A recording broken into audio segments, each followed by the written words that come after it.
Stories. The cursor blinked on Ethan's screen, a silent taunt in the dim glow of his bedroom. It was 2:17 a.m., and the weight of insomnia pressed against his skull. For weeks, he'd been diving deeper into the dark web, chasing whispers of forbidden knowledge. It started innocently enough: curiosity about encrypted networks, hidden marketplaces, and the shadowy corners of the internet most people never saw. But tonight, something felt different. The air was heavy, the silence oppressive, as if the world held its breath. Ethan had stumbled across a forum buried in a Tor Onion link, a place called The Abyss. It was a cesspool of cryptic posts, most of them incoherent rants or scams. But one thread caught his eye: Red Room access, exclusive invite. The term Red Room was a dark web myth, a supposed live-stream torture chamber where viewers paid in cryptocurrency to watch unspeakable acts. Ethan didn't believe in them. Urban legends, he thought, like alligators in sewers. Still, the post intrigued him. It wasn't the usual clickbait nonsense. It was written with chilling precision. You've been selected. One-time access, 0.1 BTC. Follow the link. Speak to no one. The room is real. The choice is yours. Below was a string of characters, an Onion URL, and a countdown timer. 23 hours, 14 minutes remaining. Ethan's heart quickened. He shouldn't. He knew he shouldn't. But the pull of the unknown was stronger than reason. He copied the link, opened his Tor browser, and sent 0.1 Bitcoin to the provided wallet. A moment later, a new message appeared. Access granted. Enter at 3 a.m. Do not share this link. The clock ticked closer to 3 a.m. Ethan's palms were slick with sweat as he clicked the link. The screen flickered, and a black page loaded with a single video feed. No title, no description, just a grainy image of an empty room. Concrete walls, a single metal chair bolted to the floor, and a rusted drain in the center. A red light pulsed faintly in the corner, casting eerie shadows. Below the feed was a chat window with one other user, Guest Dozo1. Ethan's username appeared as Guest Dozo2. The chat was silent. Ethan typed, "Is this real?" No response. He waited, the seconds crawling by. At exactly 3 a.m., the video feed shifted. A figure in a black hooded cloak stepped into frame, dragging a bound man behind them. The man's face was obscured by a burlap sack, his muffled screams barely audible through the fabric. Ethan's stomach churned. This was staged, right? A sick prank, like those fake snuff films on the surface web. But the man's thrashing felt too real, too desperate. The cloaked figure turned to the camera, their face hidden in shadow. A distorted voice crackled through Ethan's headphones. "Welcome, guests. You've paid for a show. Let's begin." The figure pulled a knife from their cloak, its blade glinting under the red light. Ethan's breath caught in his throat. He wanted to close the browser to unplug his computer, but his hands wouldn't move. It was like the screen had locked him in place. In the chat, Guest 001 typed, "Make it slow." Ethan's blood ran cold. This wasn't just a video. This was interactive. The figure glanced at the camera as if acknowledging the message and began circling the bound man. The knife traced lazy patterns in the air, inches from the man's trembling body. Ethan's fingers hovered over the keyboard. He typed, "Stop, let him go." The figure paused, tilting their head toward the camera. The distorted voice laughed, low and guttural. "Guest 02, you're new. You don't give orders. You watch." The screen flickered again, and a new message appeared in the chat, not from Guest 01, but from an admin account labeled Host. "Guest 02, your input has been noted. Do you wish to escalate? YN." Ethan's heart pounded. Escalate?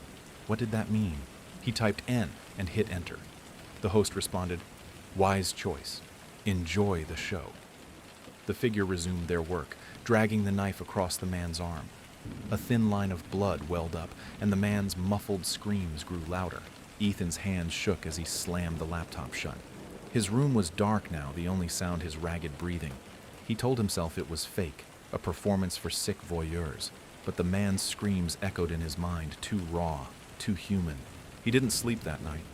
When morning came, Ethan deleted his Tor browser, wiped his hard drive, and swore never to touch the dark web again. but the memory of the red room clung to him like damp rot.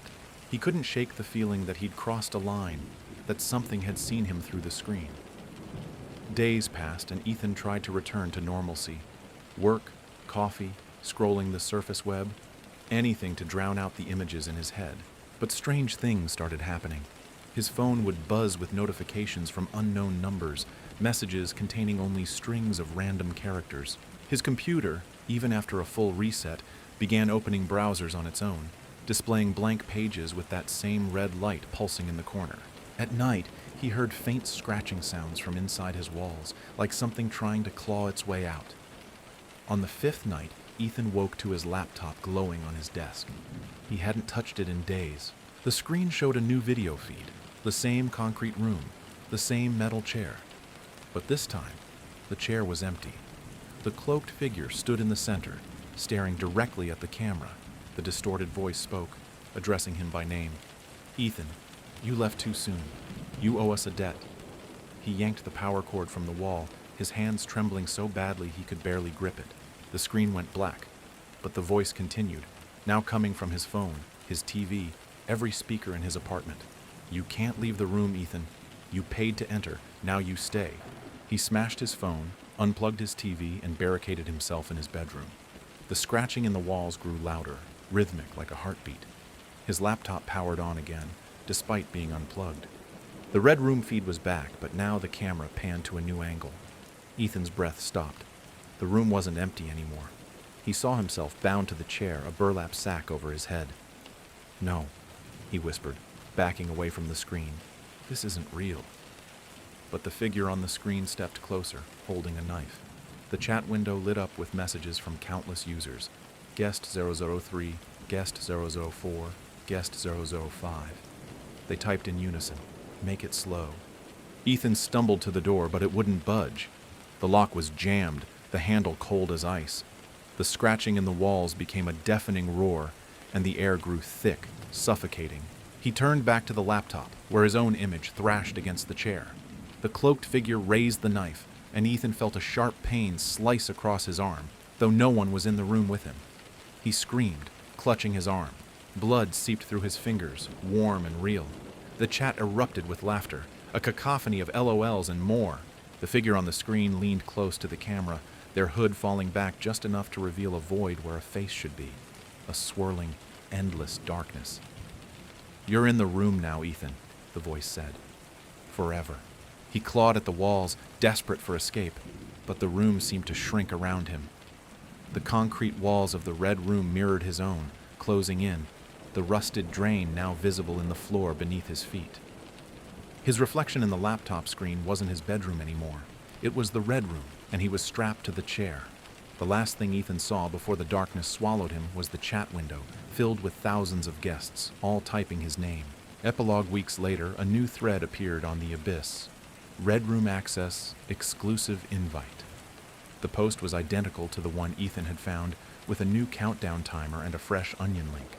Curious users whispered about the last guest, a guy named Ethan who'd vanished after bragging about a Red Room stream. Some said he'd faked his disappearance for clout. Others said the room was real and he'd paid the ultimate price. In a dark corner of the internet, the red light pulsed, waiting for the next guest to accept the invitation.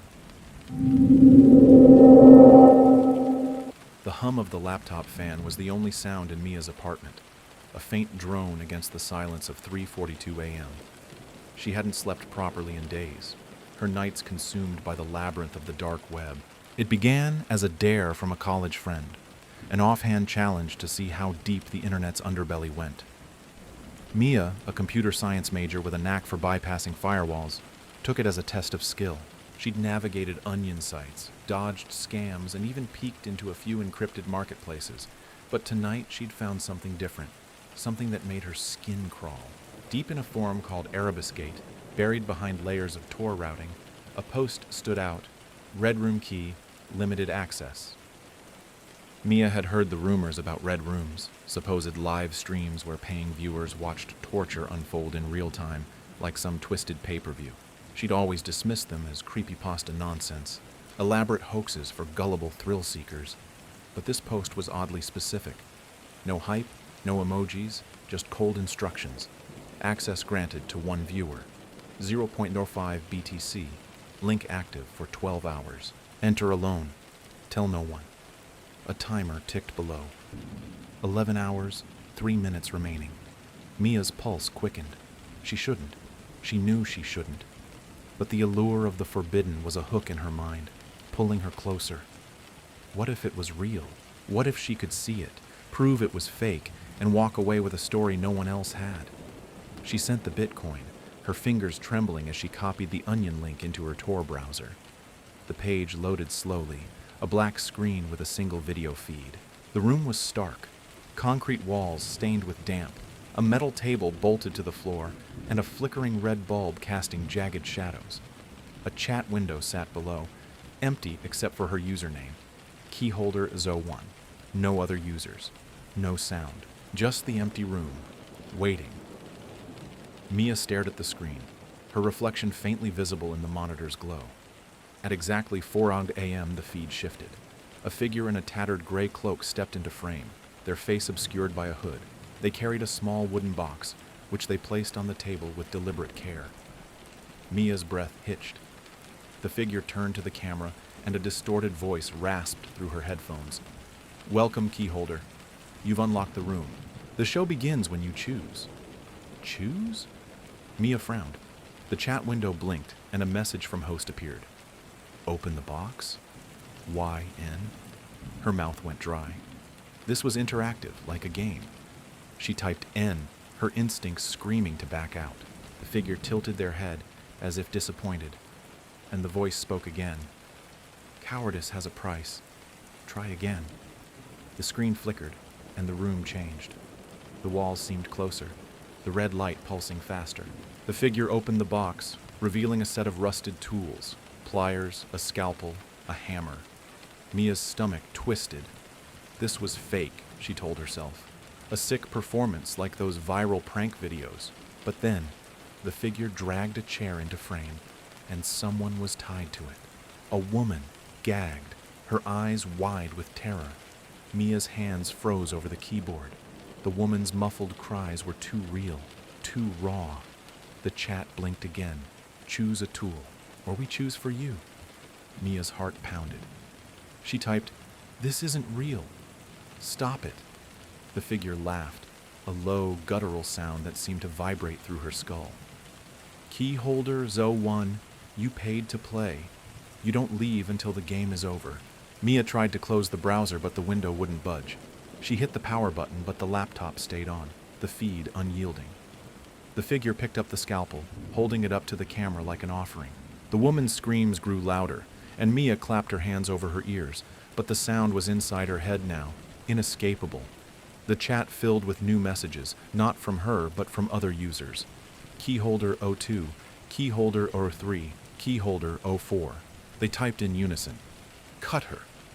Mia slammed the laptop shut and yanked the power cord from the wall. The screen went dark, but the red light lingered in her vision, burned into her retinas. Her apartment was silent, but the air felt wrong, thick, heavy, like something was watching her. She stumbled to the kitchen, splashing cold water on her face, telling herself it was over. A hoax. A virus. She'd been hacked, that's all. But when she returned to her bedroom, the laptop was open again, the feed back on. The woman was gone, the chair empty, but the figure stood closer to the camera, their hood casting a shadow that seemed to spill out of the screen. The distorted voice whispered her name. "Mia, you can't leave the room!" She screamed, grabbing a lamp and smashing the laptop.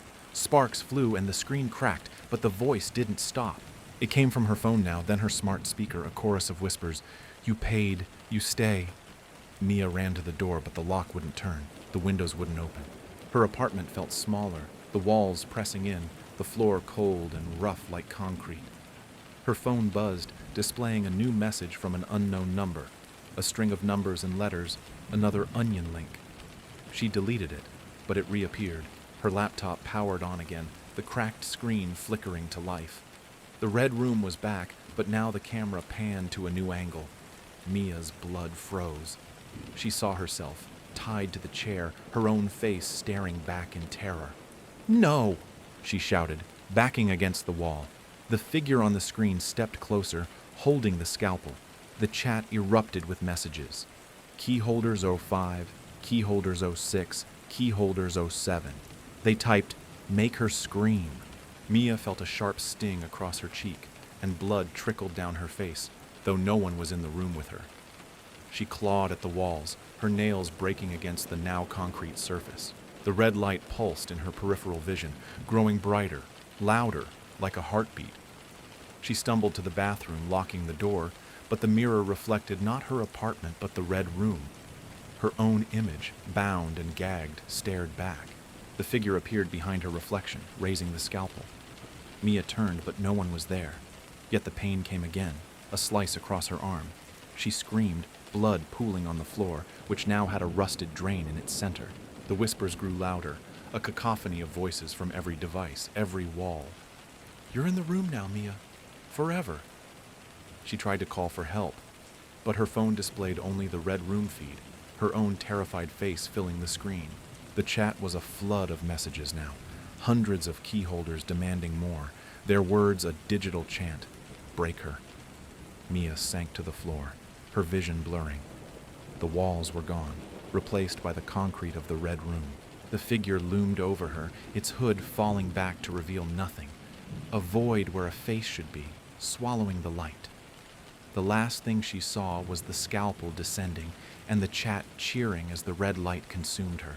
Epilogue: a week later, Erebus Gate buzzed with a new post. Red room key, limited access. The timer ticked down, and curious users debated its authenticity. Some mentioned a girl named Mia, a hacker who'd bragged about finding a red room before vanishing. Her apartment was found empty, her devices wiped, except for a single onion link burned into her laptop's cracked screen. The forum dismissed it as another ghost story, but the post's author, host, added a final line. The room is always open. Who's next? In the shadows of the dark web, the red light pulsed, waiting for the next keyholder to turn the lock. The glow of Lucas's monitor was the only light in his cramped studio apartment, casting harsh shadows across the peeling wallpaper. It was 4:13 a.m., and the world outside was silent, save for the occasional hum of a distant car. Lucas hadn't slept in 2 days, his eyes bloodshot from hours spent tunneling through the dark web. What started as a morbid fascination with hidden networks had spiraled into an obsession. He'd sifted through encrypted forums, dodged malware traps, and skimmed posts about everything from illicit trades to conspiracy theories. But tonight, he'd found something that stopped his breath. On a site called NixHub, buried in a maze of onion links, a thread stood out. Red room signal, one viewer only. Lucas had heard the term Red Room before. Whispers of live-streamed torture chambers where anonymous viewers paid to watch horrors unfold, like a digital coliseum. He'd always thought they were fake, elaborate hoaxes preying on the gullible. But this post was different. It was clinical, almost professional, with no trace of the usual dark web bravado. One-time access, 0.07 BTC. Link expires in 8 hours. Enter alone. Silence is mandatory. A countdown timer ticked below. 7 hours, 22 minutes. Lucas's fingers hovered over the keyboard. This was a mistake. He knew it. But the pull was magnetic, like a voice whispering from the void. What if it was real? What if he could see it, just once, and walk away?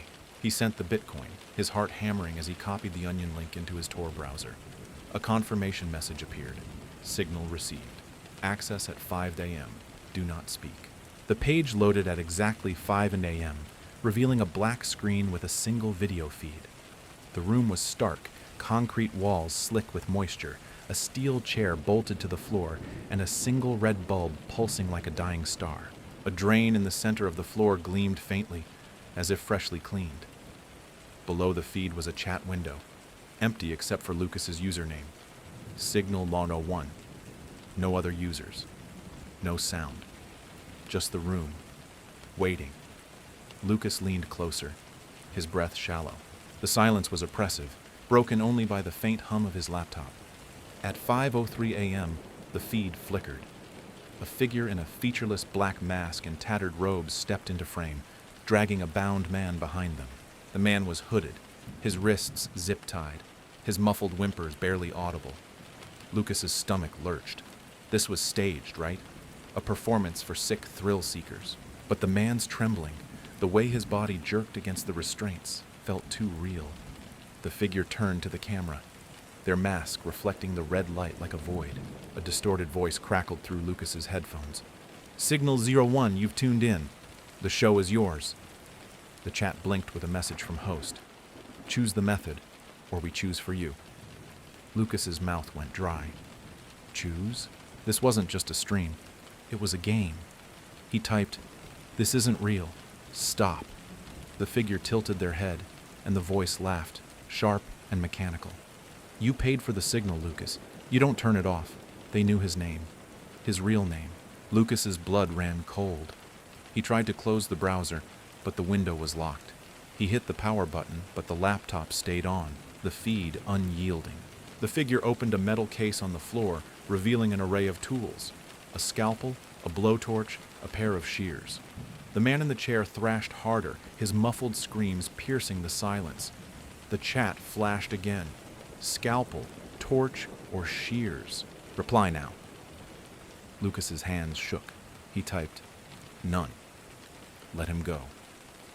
The figure paused, as if reading the message, then turned to the camera. "Disobedience has consequences," the voice said. "Watch." They picked up the scalpel and sliced across the man's arm, a slow, deliberate cut. Blood welled up, dripping onto the concrete, and the man's screams grew frantic. Lucas slammed his laptop shut, but the audio didn't stop. It came from his phone now, his speakers, even the walls, a chorus of cries and laughter. He stumbled to the door, but the knob wouldn't turn. The air grew heavy, the room shrinking around him. His laptop flickered back on, the cracked screen showing the same red room, but now the man was gone. The figure stood alone, holding the scalpel, staring directly at the camera. "You can't leave the signal, Lucas," the voice said. "You're part of it now." Lucas tore the power cord from the wall, but the feed persisted, the red light pulsing through the room. His phone buzzed with a notification, a new onion link accompanied by a single word. "Look." He deleted it, but it reappeared. The walls of his apartment seemed to ripple, the texture shifting to cold, damp concrete. The red bulb's glow seeped from his screen, staining the room crimson. He ran to the window, but it was sealed shut, the glass fogged with condensation. His reflection wasn't right. It showed him bound to the chair, a hood over his head. Lucas screamed, backing away, but the floor was slick now, a rusted drain gleaming at its center. The voice spoke again, not from his devices, but from inside his skull. "You paid to watch. Now you perform." The chat window on his laptop exploded with activity. New users appeared. Signal 02, Signal 03, Signal 04. They typed in unison, "Make him bleed." Lucas felt a sharp pain across his chest, though no one was there. He lifted his shirt to find a thin, bleeding cut, mirroring the one he'd seen on the man. He clawed at the walls, his nails breaking against the concrete, but the room was no longer his apartment. It was the red room, and he was strapped to the chair. The figure loomed over him, their mask a black mirror reflecting his own terrified face. The chat grew louder, a digital roar. "More! More! More!" Lucas's vision blurred as another cut appeared on his arm, then his leg, each one deeper, though the figure hadn't moved. The pain was real, the blood pooling around the drain. He screamed, but the sound was swallowed by the red light, now pulsing like a heartbeat. His phone buzzed again, displaying the feed from a new angle. It showed him, bound and bleeding, while the figure raised the blowtorch. The chat was a frenzy now, hundreds of signals demanding more, their words a chant. "Burn him." Lucas felt heat on his skin, though no flame touched him. He thrashed against the invisible restraints, but they held tight, cutting into his wrists. The figure leaned closer, their mask inches from his face. The voice whispered, "You wanted to see the truth. This is it." The mask cracked, revealing not a face but a void, an endless, swirling darkness that seemed to pull at his soul. Lucas's screams died in his throat as the red light consumed him, the chat's laughter echoing into oblivion. Epilogue. Days later, Nix Hub lit up with a new post. "Red room signal. One viewer only." The timer ticked down and users debated its authenticity. Some mentioned a guy named Lucas, a dark web lurker who'd vanished after boasting about a red room stream. His apartment was found empty, the walls scratched raw, the floor stained with blood around a rusted drain that shouldn't have been there. His laptop, shattered, displayed a single onion link that led nowhere. The forum dismissed it as another tall tale, but the post's author, host, added a final note. The signal is always broadcasting. Who's next? In the depths of the dark web, the red light pulsed, waiting for the next signal to connect. The hum of Alex's laptop was a faint pulse in the stillness of his attic room, the only sound at 3:19 a.m. Outside, the world was a void, the streetlights dimmed by a thick fog that clung to the windows.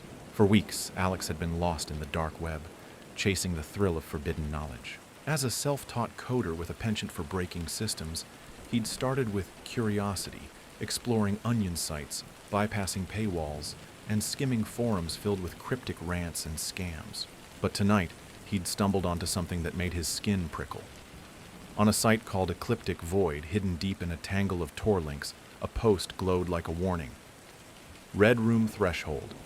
One guest only. Alex had heard the myths about red rooms, live streams where anonymous viewers paid in cryptocurrency to witness horrors, their demands shaping the show. He'd always scoffed at the idea, dismissing it as creepypasta for gullible hackers. But this post was different. It was cold, precise, almost clinical, with no trace of the dark web's usual bravado. Single entry, 0.06 BTC. Link expires in 4 hours. Enter alone. Silence is absolute. A timer ticked below. 3 hours, 47 minutes remaining. Alex's pulse quickened. He shouldn't. Every instinct screamed to close the tab, wipe his browser, and forget it. But the lure of the unknown was a siren's call, whispering of secrets no one else dared uncover. What if it was real? What if he could see it and walk away? His fingers trembled as he sent the Bitcoin, copying the onion link into his Tor browser. A message flashed. Threshold crossed. Enter at 4 a.m. Do not speak. The page loaded, revealing a black screen with a single video feed. The room was stark. Concrete walls etched with faint scratches, a steel chair bolted to the floor, and a red bulb casting a bloody glow. A rusted drain gleamed in the center, like a hungry mouth. Below the feed was a chat window, empty except for Alex's username, Guest01. No other users, no sound. Just the room, heavy with menace. Alex's breath was shallow, his eyes locked on the screen. At exactly 4 a.m., the feed flickered. A figure in a tattered black cloak, face hidden by a featureless mask, stepped into frame, dragging a bound man behind them. The man was hooded, his wrists bound with wire, his muffled groans sharp and desperate. Alex's stomach churned. This was fake, right? A performance for twisted voyeurs. But the man's trembling, the way his body jerked against the restraints, felt too raw, too human. The figure turned to the camera, their mask a void under the red light. A distorted voice crackled through Alex's headphones. Welcome, Guest01. You've crossed the threshold. The show is yours. The chat blinked with a message from host. Choose the act, or we choose for you. Alex's mouth went dry. Interactive? This wasn't a stream. It was a trap. He typed, "This isn't real. Stop it." The figure tilted their head, and the voice laughed, a jagged sound like breaking glass. "You paid to enter, Alex. You don't leave." They knew his name. His real name. Alex's blood turned to ice. He tried to close the browser, but the window was frozen. He slammed the power button, but the laptop stayed on, the feed unyielding. The figure opened a metal case, revealing tools, a scalpel, a claw hammer, a syringe with a dark liquid. The man's muffled cries grew frantic, and Alex's hands shook as he typed, "Let him go." The figure paused, as if reading his words, then spoke. "Choices have prices, Alex. Refuse, and you pay." The chat flashed again. Scalpel, hammer, or syringe. Reply now. Alex's vision blurred with panic. He typed, None. The figure laughed, sharper this time, and picked up the scalpel. They traced it along the man's arm, not cutting, just hovering. The man's sobs were a knife in Alex's chest. He slammed his laptop shut, but the audio didn't stop. It poured from his phone, his speakers, the walls themselves, a chorus of cries and that jagged laugh. Alex stumbled to the door, but the lock was jammed, the handle cold as ice. The air grew thick, the room shrinking around him. His laptop flickered back on. The screen cracked, but glowing with the red room feed. The man was gone, the chair empty, but the figure stood closer to the camera, their mask reflecting Alex's terrified face. "You can't leave the threshold, Alex," the voice said. "You're part of it now." His phone buzzed, displaying a new message, an onion link with a single word: "See." He deleted it, but it reappeared. The walls of his attic seemed to ripple, morphing into cold, scratched concrete. The red bulb's glow seeped from the screen, painting his room crimson. Alex ran to the window, but it was sealed, the glass fogged with condensation. His reflection wasn't his attic. It was the red room, with him bound to the chair, a hood over his head. "No!" he screamed, pounding the glass until it cracked. The figure on the screen stepped closer, holding the scalpel. The chat erupted with new users. Guest 02, Guest 03, Guest 04. They typed in unison, "Cut him." Alex felt a sharp sting across his arm, though no one was there. Blood welled up, dripping onto the floor, which now had a rusted drain at its center. He clawed at the walls, his nails breaking against concrete that hadn't been there moments ago. The voice spoke, not from his devices, but from inside his skull. "You wanted to know the truth. This is it." The chat grew louder, a digital mob. More, more, more. Alex's phone showed the feed from a new angle. Him, tied to the chair, the figure looming over him. Another cut appeared on his chest, then his leg, each one deeper, though the figure hadn't moved. He screamed, but the sound was swallowed by the red light, now pulsing like a heartbeat. His attic was gone. The walls were the red rooms, the chair his, the wire biting into his wrists. The figure leaned closer, their mask cracking to reveal a void, an endless swirling darkness that seemed to pull at his soul. The chat was a frenzy, hundreds of guests demanding more, their words a chant, "Break him." Alex felt the syringe's needle pierce his skin, though no one held it. A cold burn spread through him, and his vision fractured, the red light consuming everything. The last thing he saw was the chat, thousands of guests typing his name, their laughter echoing as the void swallowed him whole. Epilogue. Days later, Ecliptic Void buzzed with a new post. Red room threshold, one guest only. The timer ticked down, and users debated its authenticity. Some whispered about a coder named Alex who'd vanished after bragging about a red room find. His attic was found empty, the walls scratched raw, the floor stained with blood around a drain that shouldn't have been there. His laptop, shattered, displayed a single onion link that led nowhere. The forum dismissed it as another ghost story, but the post's author, host, added a final line. "The threshold is always open. Who's next?" In the shadows of the dark web, the red light pulsed, waiting for the next guest to cross. The faint blue glow of Nathan's monitor bathed his cluttered bedroom in an eerie light, the only illumination at 3:27 a.m. Outside, the world was still, the silence broken only by the occasional creak of his old house settling. Nathan, a part-time IT technician with a penchant for exploring the internet's hidden corners, had been diving into the dark web for weeks. What began as a casual probe into onion sites, encrypted forums, shady marketplaces, and hacker hangouts had become an obsession. Tonight, he'd ventured deeper than ever, and something had found him. On a forum called Abyssal Thread, buried in a labyrinth of Tor links, a post stood out like a warning flare. Red Room Pulse, one heartbeat only. Nathan had heard the Red Room rumors, live streams where anonymous viewers paid in cryptocurrency to watch horrors unfold, their commands shaping the violence. He'd dismissed them as urban legends, like haunted websites or cursed downloads. But this post was different. It was cold, almost ritualistic, with no trace of the dark web's usual chaos. Single entry, 0.07 BTC. Link expires in 3 hours. Enter alone. Silence is required. A timer ticked below. 2 hours, 41 minutes remaining. Nathan's heart raced. This was a bad idea. Every instinct screamed to close the tab and wipe his browser. But the allure was a hook in his mind, pulling him closer. What if it was real? What if he could peek into the abyss and walk away? His hands trembled as he sent the Bitcoin, copying the onion link into his Tor browser. A message flashed. Pulse detected. Enter at 4 a.m. Do not speak. The page loaded, revealing a black screen with a single video feed. The room was stark. Concrete walls streaked with dark stains, a steel chair bolted to the floor, and a red bulb pulsing like a heartbeat. A rusted drain gleamed in the center, as if waiting to drink. Below the feed was a chat window, empty except for Nathan's username, Heartbeat01. No other users, no sound, just the room, heavy with menace. Nathan's breath was shallow, his eyes glued to the screen.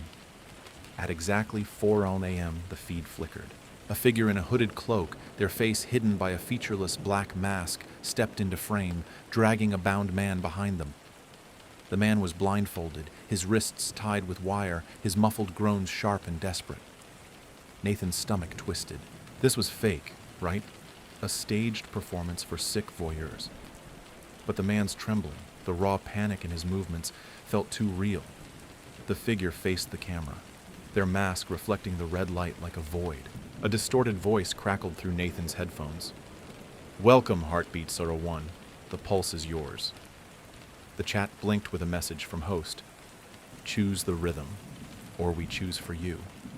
Nathan's mouth went dry. Rhythm? This wasn't just a stream. It was a trap. He typed, "This isn't real. Stop." The figure tilted their head, and the voice laughed, a low, grinding hum that seemed to vibrate in his chest. You paid for the pulse, Nathan. You can't stop it. They knew his name. His real name. Nathan's blood froze. He tried to close the browser, but the window was locked. He slammed the power button, but the laptop stayed on, the feed unyielding. The figure opened a metal case, revealing tools, a scalpel, a hammer, a syringe filled with a murky liquid. The man's muffled cries grew frantic, and Nathan's hands shook as he typed, "Let him go. Please." The figure paused, as if reading his words, then spoke. Choices have a beat, Nathan. Refuse, and you join it. The chat flashed again. Scalpel, hammer, or syringe? Reply now. Nathan's vision blurred with panic. He typed, "None." The figure laughed, sharper this time, and picked up the scalpel. They traced it along the man's arm, not cutting, just hovering. The man's sobs were a knife in Nathan's chest. He slammed his laptop shut, but the audio didn't stop. It poured from his phone, his speakers, the walls themselves, a chorus of cries and that grinding hum. Nathan stumbled to the door, but the lock was jammed, the handle cold as ice. The air grew thick, the room shrinking around him. His laptop flickered back on, the screen cracked but glowing with the red room feed. The man was gone, the chair empty, but the figure stood closer to the camera, their mask a black mirror reflecting Nathan's terrified face. You can't escape the pulse, Nathan, the voice said. You're part of it now. His phone buzzed, displaying a new message, an onion link with a single word, feel. He deleted it, but it reappeared. The walls of his bedroom rippled, morphing into cold, stained concrete. The red bulb's glow seeped from the screen, painting his room crimson. Nathan ran to the window, but it was sealed, the glass fogged with condensation. His reflection wasn't his bedroom, it was the red room, with him bound to the chair, a blindfold over his eyes. No! He screamed, pounding the glass until it cracked. The figure on the screen stepped closer, holding the scalpel. The chat erupted with new users. Heartbeat02, Heartbeat03, Heartbeat04. They typed in unison, cut him. Nathan felt a sharp sting across his arm, though no one was there. Blood seeped through his sleeve, dripping onto the floor, which now had a rusted drain at its center. He clawed at the walls, his nails breaking against concrete that hadn't been there moments ago. The voice spoke, not from his devices, but from inside his skull. You wanted to feel the truth. This is it. The chat grew louder. A digital mob. More, more, more. Nathan's phone showed the feed from a new angle. Him, tied to the chair, the figure looming over him. Another cut appeared on his chest, then his thigh. each one deeper, though the figure hadn't moved. He screamed, but the sound was swallowed by the red light, now pulsing like a heartbeat. His bedroom was gone. The walls were the red rooms, the chair his, the wire biting into his wrists. The figure leaned closer, their mask cracking to reveal a void. An endless, swirling darkness that seemed to pull at his soul. The chat was a frenzy, hundreds of heartbeats demanding more, their words a chant, "Break him." Nathan felt the syringe's needle pierce his skin, though no one held it. A cold burn spread through him and his vision fractured, the red light consuming everything. The last thing he saw was the chat, thousands of heartbeats typing his name, their laughter echoing as the void swallowed him whole. Epilogue. A week later, Abyssal Thread buzzed with a new post. Red Room Pulse, 1 heartbeat only. The timer ticked down, and users debated its legitimacy. Some whispered about a tech guy named Nathan who'd vanished after posting about a Red Room discovery. His house was found empty, the walls scratched raw, the floor stained with blood around a drain that shouldn't have been there. His laptop, shattered, displayed a single onion link that led nowhere. The forum dismissed it as another tall tale, but the post's author, host, added a final line. The pulse never stops. Who's next? In the depths of the dark web, the red light pulsed, waiting for the next heartbeat to join. My name is Kevin Tran. I was a cybersecurity graduate student when this happened, 3 years ago. I haven't touched a keyboard since. Back then, I was obsessed with the hidden corners of the internet. Not just surface-level hacker forums, but the kind of stuff most people pretend doesn't exist. Onion sites, encrypted chat rooms, PGP marketplaces, invite-only streams. I told myself it was for research, digital anthropology. But deep down, I wanted the thrill. It started with a rumor on a Tor-based message board called The Hollow. A user named Thistlecrow posted a thread titled, "Has anyone survived Room 303? Most replies were trolls or bots, but one user caught my eye. Modulus. He wrote, "It's not a room, it's a stream, but it's real. You don't watch it, you enter it. Only invitees see the key, only one gets out." The post had 43 upvotes, 0 downvotes, no follow-up. I messaged him privately. I expected silence. Instead, I got a reply an hour later, a single link, an onion URL, gibberish like they always are. There was no login, no splash screen, just a black page with a blinking red cursor. Then text began to appear, as if someone or something was typing on the other end. "Confirm entry." I hesitated. Not for long. The screen flickered, then my camera light blinked on. That was the first red flag. I'd disabled my webcam, or so I thought. A red window appeared, a live video stream. At first, just static, then it cleared. It was a room. Gray concrete walls, one steel door, a single metal chair in the center. A naked bulb swung overhead, casting flickering shadows. No blood, no screams, just silence. Then I saw him. A man sat tied to the chair. His head was slumped, long hair hiding his face. He wore a hoodie with Ohio State on the chest. His chest moved. He was breathing, alive. Then text appeared again. "Meet your roommate." Suddenly the camera panned, but it wasn't on a rig. It was like the perspective had moved, as if the camera was someone's eyes. It turned, faced a mirror across from the chair. I saw my own reflection. I stood up and knocked over my chair. I hadn't moved, hadn't blinked, but there I was, on the screen, staring into the camera, pale as death. I slammed the laptop shut. Nothing worked after that. Not the power button. Not force shutdown. The screen remained on. The image shifted again, back to the man in the chair. Now he was staring up, at me. He smiled. That night I tried to sleep, but the hum of electronics crawled under my skin. I unplugged every device, took the battery out of my phone, even shut off the circuit breaker. Didn't matter. At 3:03 a.m., my screen lit up. I hadn't even noticed the laptop was still open. It played the stream again, only this time the man was gone. The room was empty. No text, just an open door. I watched for 10 minutes. Nothing changed. Then, with a soft click, my apartment door unlocked. I live alone, always did. I grabbed my baseball bat and crept to the door. I should have called the cops, but part of me, some poisoned part, wanted to know. The door was open a crack. I flung it wide. No one was there, except a flash drive on the floor. I brought it inside using a dish towel. Didn't want fingerprints. Plugged it into a burner laptop not connected to any network. It contained one file, entry.mp4. The footage was 10 minutes long. Surveillance style. It showed a grainy black and white feed of a different room. Nicer. Looked like a hotel room. Curtains, a king bed, a standing mirror. Then a woman appeared. Blonde, early 30s, barefoot, wearing a white slip. She stood in the center of the room facing the mirror. Her mouth began to move, but there was no audio. Then she raised her hands and began to pull at her face. Not scratching, peeling. The flesh came away like latex. Underneath was not skin, just black. Like ink, but shifting. Pulsing. It had eyes. Too many. The video cut off. That was when I began to lose time. I'd wake up in odd places. Closets, my bathtub, the laundry room of my apartment building. Once, in the crawl space behind the boiler. Always at 3:03 a.m. Sometimes there'd be new messages on my phone, even though it had no SIM card. You're getting closer. Or, he's almost ready. Worse, I began to see people in crowds who looked like the man from the stream. Just off. Eyes too wide. Mouths slightly parted like they were mimicking breathing, never blinking. I stopped going outside. Then one night, the power went out. I lit candles and sat with my back to the wall. At 3:03 a.m., my TV turned on. It wasn't plugged in. It displayed a new room. This one was familiar. It was my apartment. But not quite. The walls were wrong, too smooth, and the windows were blacked out as if buried underground.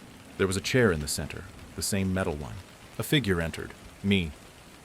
I watched myself walk to the chair and sit. Another figure stepped into frame, wearing a black cloak. It leaned in and whispered something into my ear. On screen, I nodded. Then the lights in the TV room went out. The next morning, I woke up on the floor. My laptop was back on my desk. The Room 303 page was gone. In its place was a black screen with white text. Congratulations, you are now the host. A folder had appeared on my desktop. Guests. Inside were hundreds of video files. All different people, all different rooms. Some screamed, some cried, some laughed until blood streamed from their noses. All of them ended the same way. The door opens. The host enters. Then static. I deleted everything. Smashed the laptop. Burned the hard drive in the sink. But it didn't end. Every few nights, the dream returns. I'm sitting in the chair. Someone enters. They wear a hoodie. Ohio State. They pull off their face. It's me, and I smile. Sometimes I wake up to find my webcam light on. The stream playing. A new face in the chair. They always look confused, terrified.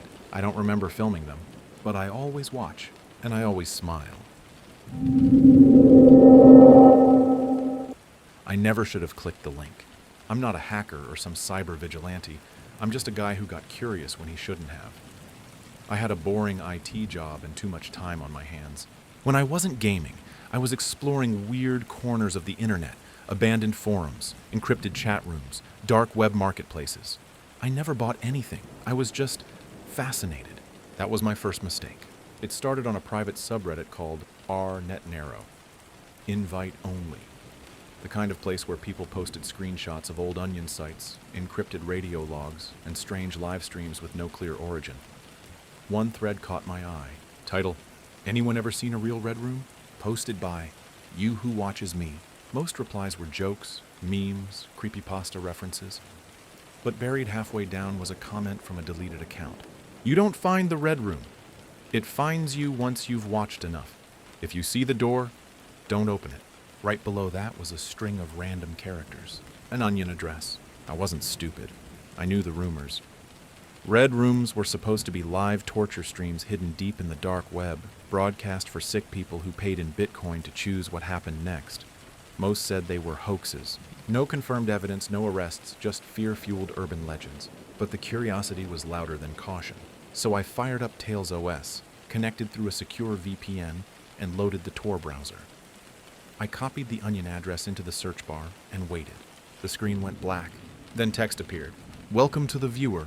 Do you accept what you are about to witness? YN." My pulse quickened. I typed Y. A red loading bar crawled across the screen. Then a live video feed opened. The room was dimly lit and concrete walled. A harsh overhead light buzzed above a metal chair bolted to the floor.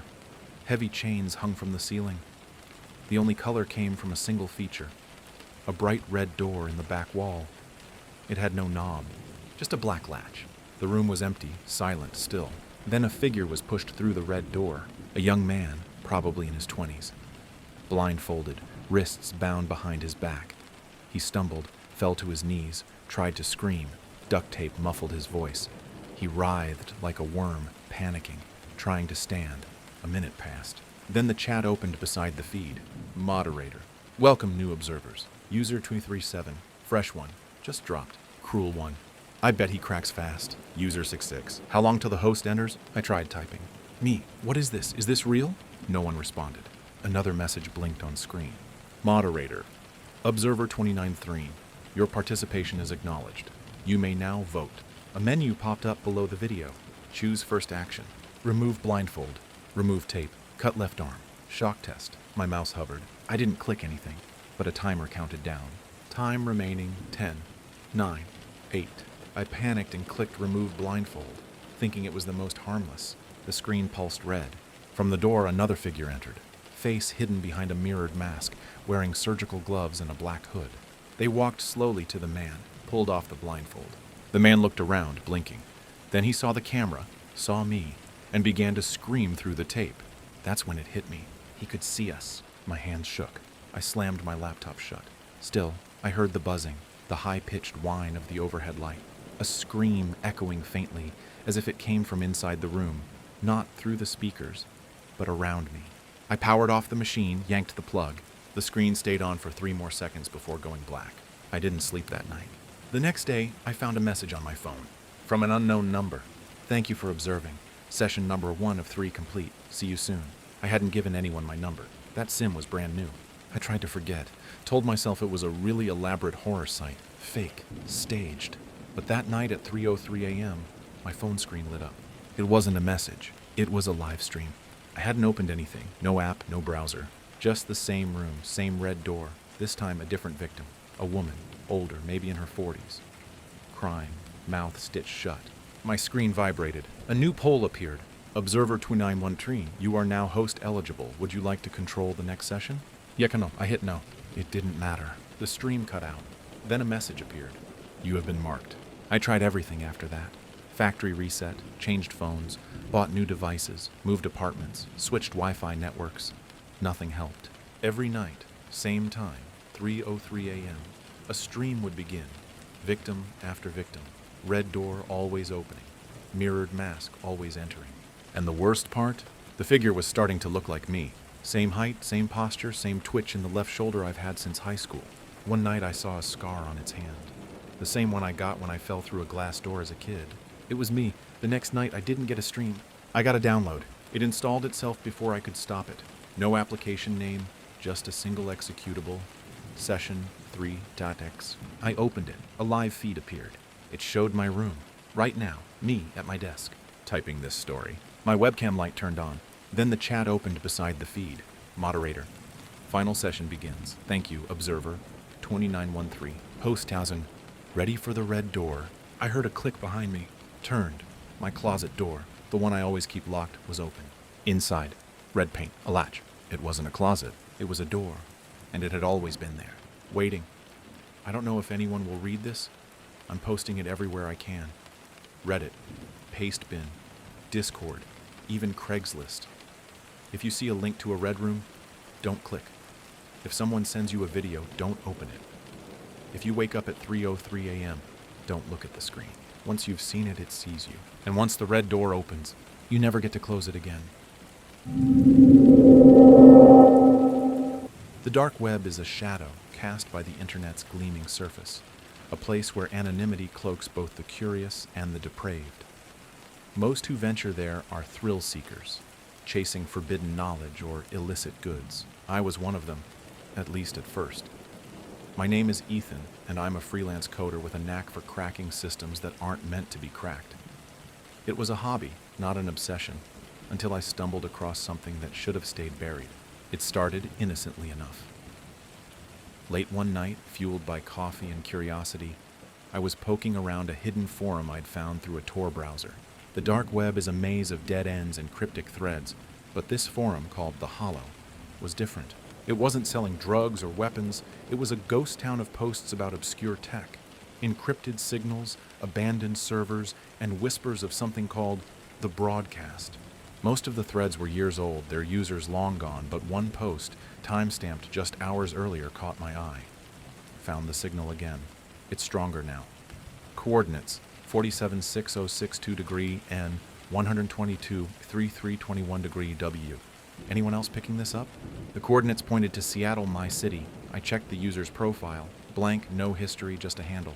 No echo. The replies were a mix of skepticism and cryptic warnings. Don't listen to it. You're not supposed to find that. Delete this now.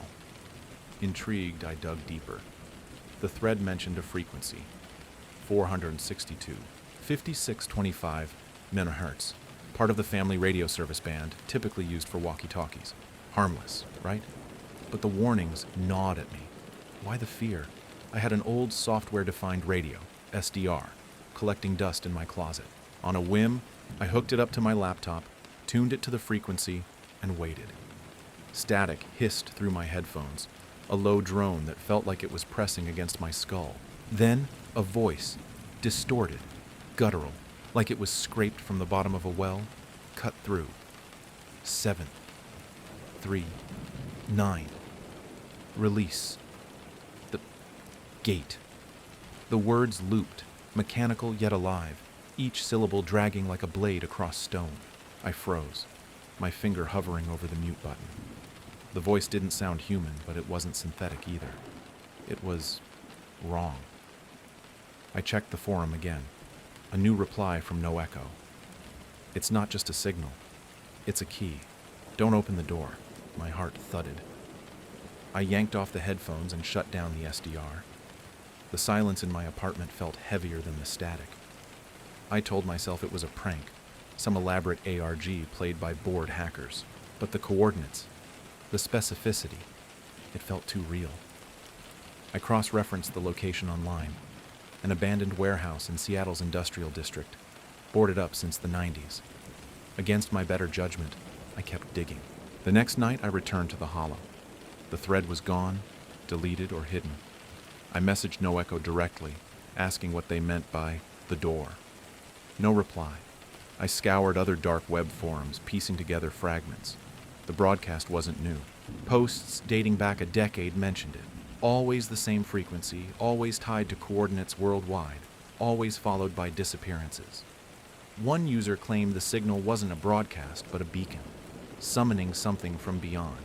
I laughed it off. But the unease lingered. I couldn't let it go. The coder in me needed to solve the puzzle.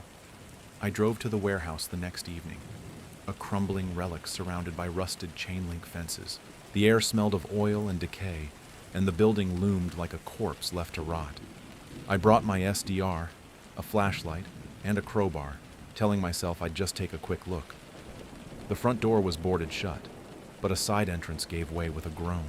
Inside, the air was thick with dust, the floor littered with broken glass and rat droppings. My flashlight beam caught faded graffiti and rusted machinery, but nothing unusual. Then I heard it, a faint hum like the static from my SDR, but alive, pulsing through the walls. I followed it to a basement door, padlocked and covered in strange symbols. Not quite runes, not quite code. My pulse raced. This was real. I set up the SDR and tuned in. The voice was louder here, clearer.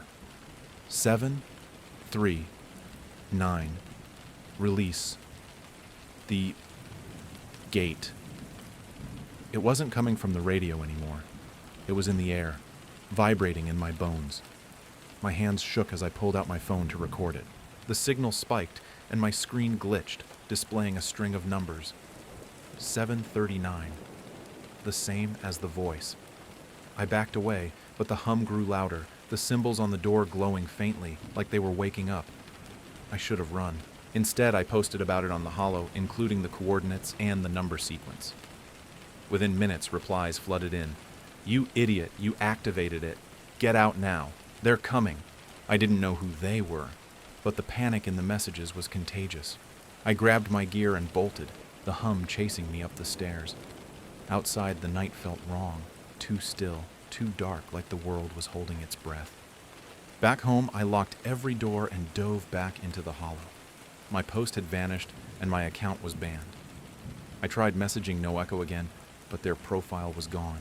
My SDR was silent now, but my laptop started glitching.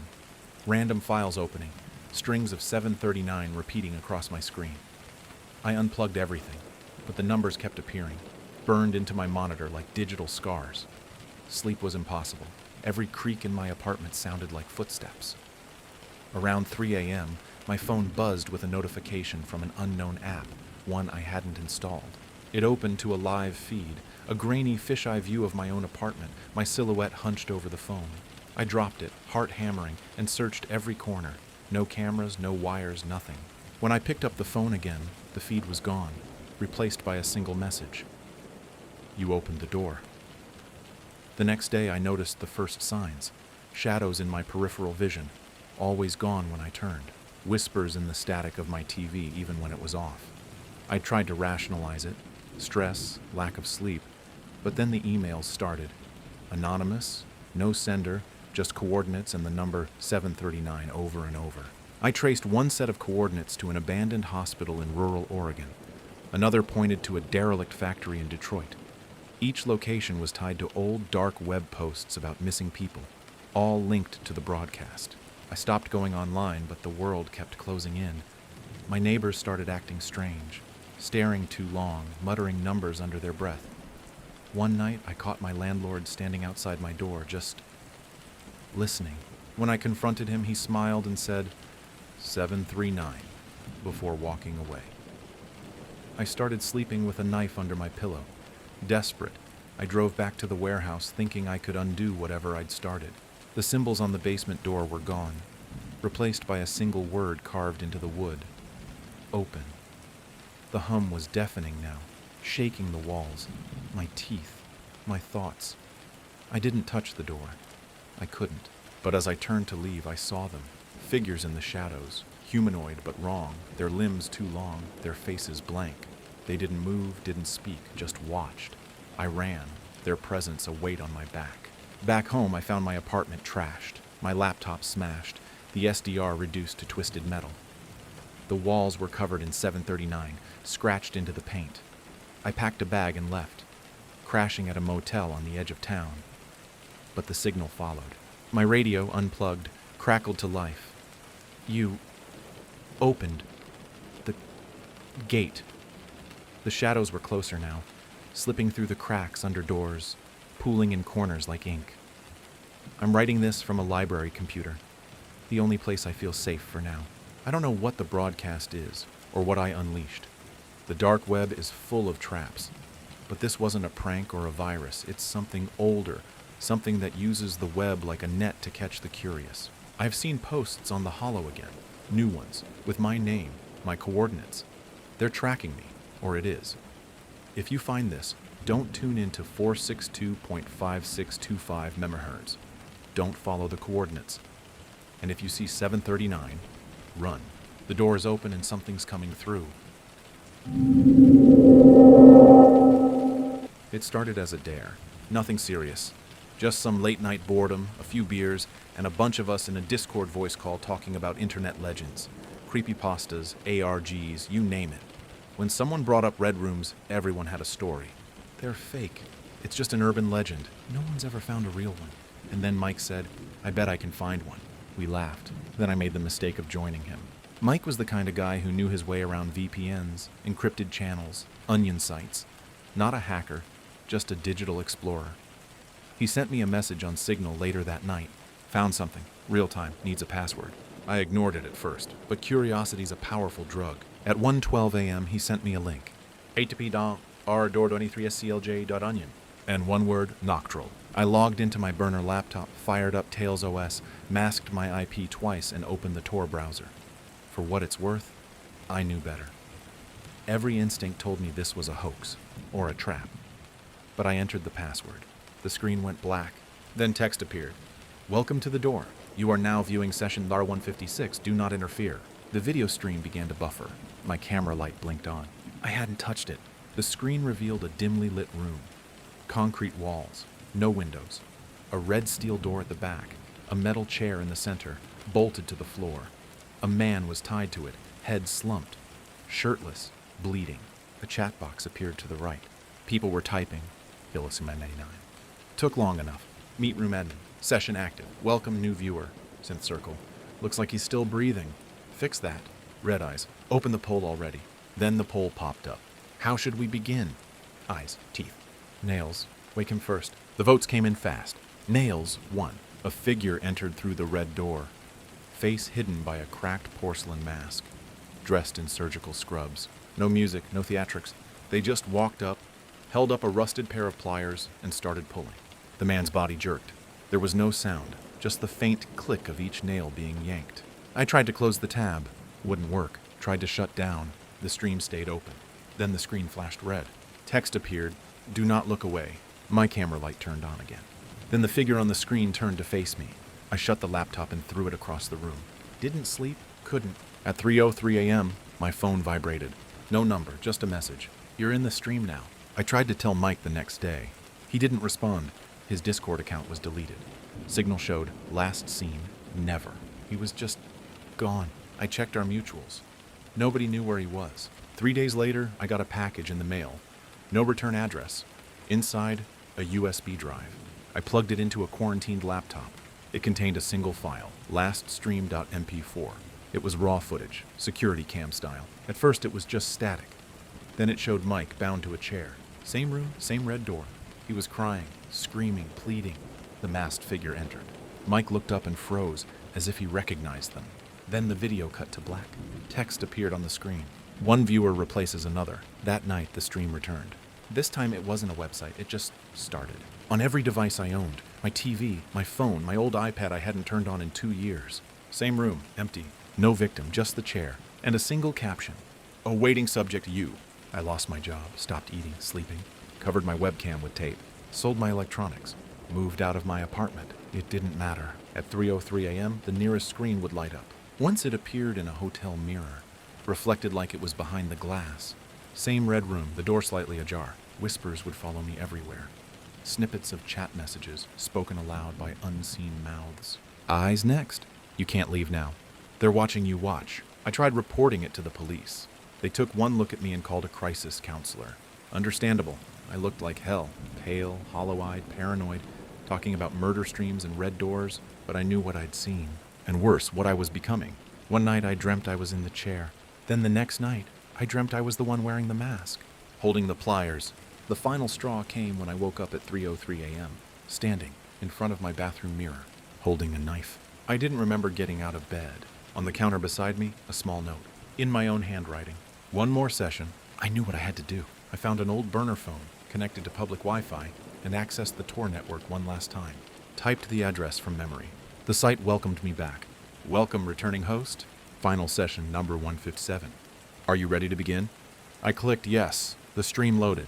Only this time, the room was real. I saw myself, through a mounted camera, standing in the concrete space, next to the red door. A figure entered, tied, gagged, crying. It was Mike, still alive, eyes pleading. Somehow, some way, he had survived. Or maybe he'd always been here. The chat erupted. Meet room admin. Welcome home. Red eyes. Close the loop. None circle. All pain must recycle. The tools lay beside me. Rusty, familiar. I picked up the scalpel. Walked to Mike. He whispered, please, it's not too late. But the screen blinked red. The camera light turned on. And the feed said, you are now live. That was the last thing I remember clearly. I woke up days later in a hospital. Malnourished, covered in my own blood. But not Mike's. He was never found. The police said I was discovered wandering near an abandoned factory, muttering nonsense about red doors and hosts and votes. They said there was no camera, no torture room, no stream. Just me, alone, laughing. They diagnosed me with acute dissociative psychosis. Maybe they're right, but every night at 3:03 a.m. the lights flicker, and the screen across the hallway in the psych ward glows red. Sometimes I see the chair, sometimes I see the door open, and sometimes I see my reflection, wearing the mask. Thank you for listening. Hope I didn't scare you too much. If you like my stories, please consider giving me a like and subscribe. See you next time.